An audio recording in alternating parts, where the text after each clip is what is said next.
Good morning student of भारतीय public school 5th class Hindi. आज हम रिवीजन 6 पढ़ेंगे। रिक्त स्थान भरो। आप ये देख लेना और पढ़ लेना। देशभक्ति किसी व्यक्ति की, एक वर्ग की, एक जाति की डैश नहीं है। क्या नहीं है? बपौती। इस स्थान से तुम सभी डैश को देख सकते हो। किसने कहा था? श्री कृष्ण ने अर्जुन से कहा था क्या? वीरो।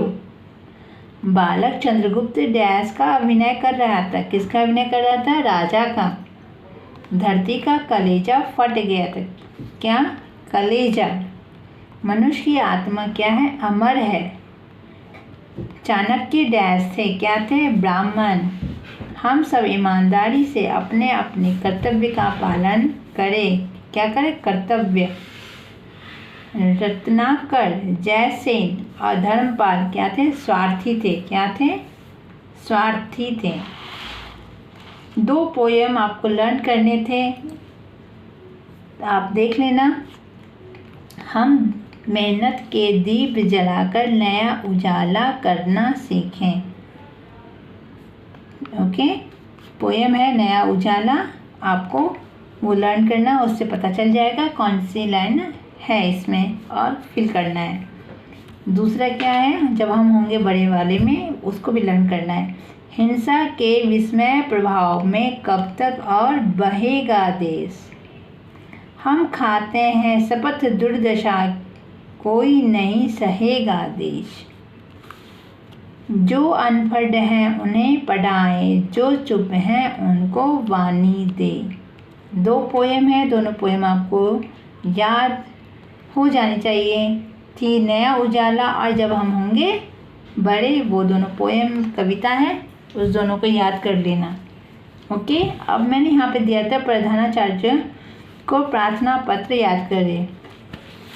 मैंने ये करवा भी दिया था, पहले भी करवा दिया, फिर मैं दोबारा फ़ोटो पिक करके खींच करके मैंने दे दिया है, आप एक बार देख लेना। सेवा में श्रीमान प्रधानाचार्य जी, भारतीय public school, Rajnagar part 2, Palam colony, नई दिल्ली। दिनांक आप अभी का दिनांक डाल देना, ठीक है? ये तो पुराना है, आप अभी का डाल देना। महोदय, सविनय निवेदन है कि मैं आपके विद्यालय में कक्षा 5वीं ब मत लिखना, 5वीं छात्रा हूँ। लड़की लिख रही है तो छात्रा, लड़का लिखेगा तो छात्र लिखेगा। ओके, मेरे बड़े भाई का विवाह, जो भी डेट डालना आपको, डेट को होना निश्चित हुआ है। बारात दिल्ली से आगरा जाएगी और विवाह उत्सव एवं घर के कामों में व्यस्त होने के कारण मैं 4 दिन विद्यालय नहीं आ सकूंगी। तो यहाँ पे लड़का क्या लिखेगा? सकूंगा। अतः मैं आपसे निवेदन करता हूँ कि आप मुझे 9 मई से 12 मई, 4 दिन की छुट्टी हमने लिया है, यहाँ पर 4 दिन लिखा हुआ, तो 4 दिन आप काउंट कर लेना। 2020 तक 4 दिन का अवकाश प्रदान करें। मैं आपकी आभारी रहूँगा। जैसे फॉर्मेट दिया है वैसे ही लिखना। यहाँ सेवा में यहाँ लिखना, जस्ट उसी के नीचे आपको धन्यवाद, आपका आज्ञाकार शिष्य नाम, जो नाम आपका है अपना नाम लिखिए, कक्षा लिखिए। ओके, ये हमारा क्या था? प्रार्थना पत्र। अब हम असेसमेंट 7 देखेंगे। मुहावरे।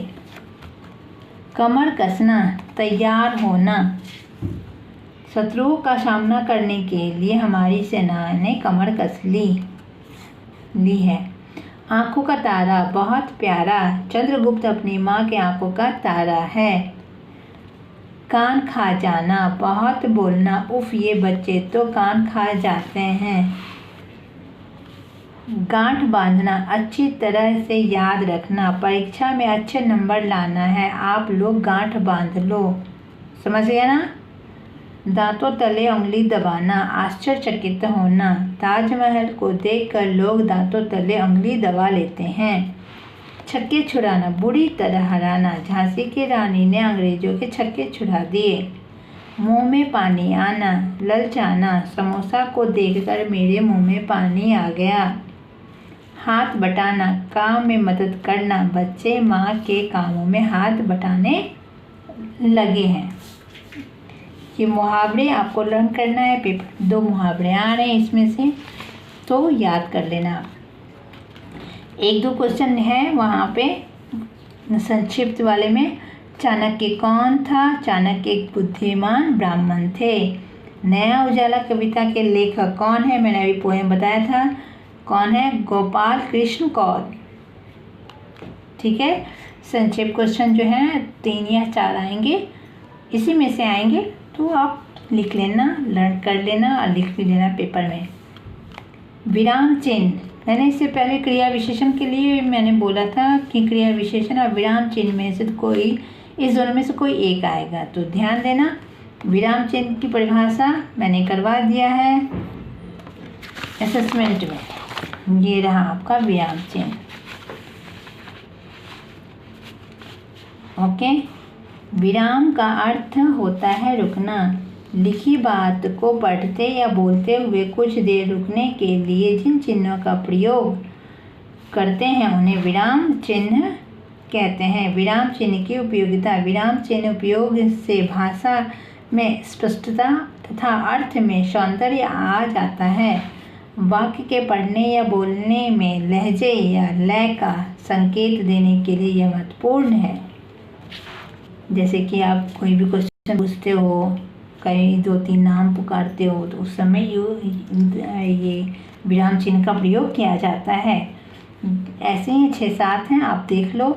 पूर्ण विराम, पूर्ण विराम मतलब पूरा लाइन होने का। मेरा नाम ईशान है, पूर्ण विराम कंप्लीट हो गया पूरा वाक्य, तो पूरा वाक्य कंप्लीट होने से पूर्ण विराम आएगा। अल्प विराम, कॉमा जिसे हम कहते हैं, मैंने केले, चीकू, आम और सेब खरीदे। अब देखो 2 या 3 ज़्यादा नाम एक साथ आने से हम लोग क्या करते हैं? अल्प विराम का प्रयोग करते हैं। प्रश्नवाचक, तुम्हारा क्या नाम है? जब हम किसी से प्रश्न पूछते हैं, क्वेश्चन करते हैं, तो यहाँ पे प्रश्नवाचक चिन्ह लगाते हैं। विस्मयादि बोधक, आश्चर्य वाला, वाह खुशी वाला, वाह कमाल कर दिया, तो वाह के आगे लगाएंगे। विवरण चिन्ह, किसी के बारे में एक्सप्लेन करते ये है। तो लिंग 2 प्रकार के होते हैं, पुल्लिंग और स्त्रीलिंग। तो ये रहा हमारा विवरण चिन्ह, यहाँ पे देख रहे हो बड़ा वाला। जो छोटा जो होता है उसको क्या कहते हैं? योजक चिन्ह, मतलब एक वर्ड को दोबारा रिपीट करने वाला। वह धीरे धीरे, 2 बार आ गया ना धीरे धीरे, तो इसके लिए योजक चिन्ह करते हैं। वह धीरे धीरे चल रहा था, योजक चिन्ह। उदाहरण चिन्ह, अध्यापक ने बताया पृथ्वी गोल है। तो कोई भी स्पेशल कोई भी वाक्य जो होता है जिसके बारे में टीचर कुछ बताती है, तो उस पर हम उदाहरण चिन्ह पर का प्रयोग करते हैं। तो अध्यापक ने क्या बताया? पृथ्वी गोल है, तो पृथ्वी गोल पे चिन्ह लगाएंगे। ओके, इसकी प्रैक्टिस भी मैंने करवा दिया है असेसमेंट 11 और 12 में, तो आप प्रैक्टिस कर लेना। ओके, क्रिया विशेषण भी मैंने आपको डिवीज़न 6 और 7 में करवा दिया। 6 में ये देखो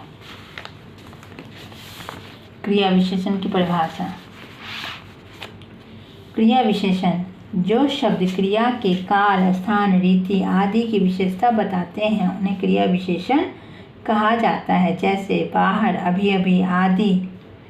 क्रिया विशेषण कितने प्रकार के होते हैं? 4 प्रकार के होते हैं। कालवाचक क्रिया विशेषण, वे शब्द जो क्रिया के घटित होने का समय की सूचना देता है, मतलब काल।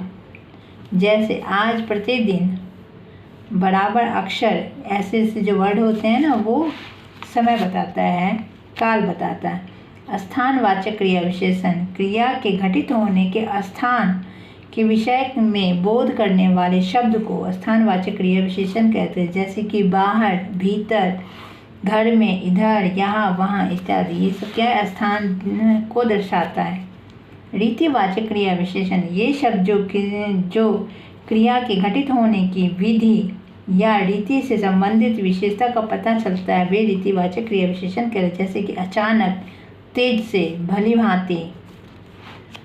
परिमाणवाचक क्रिया विशेषण वे शब्द जो क्रिया के परिमाण या मात्रा से संबंधित विशेषता की पता चलता है उसे परिमाणवाचक क्रिया विशेषण कहते हैं। जैसे कि बहुत, जितना, थोड़ा, कितना इत्यादि। ये सारा क्या है? परिमाण, जो मात्रा बताता है। मैंने इसकी प्रैक्टिस भी करवाई है, आप देख लेना, प्रैक्टिस कर लेना। ओके, पेपर में ये दोनों परिभाषा याद करके आना है।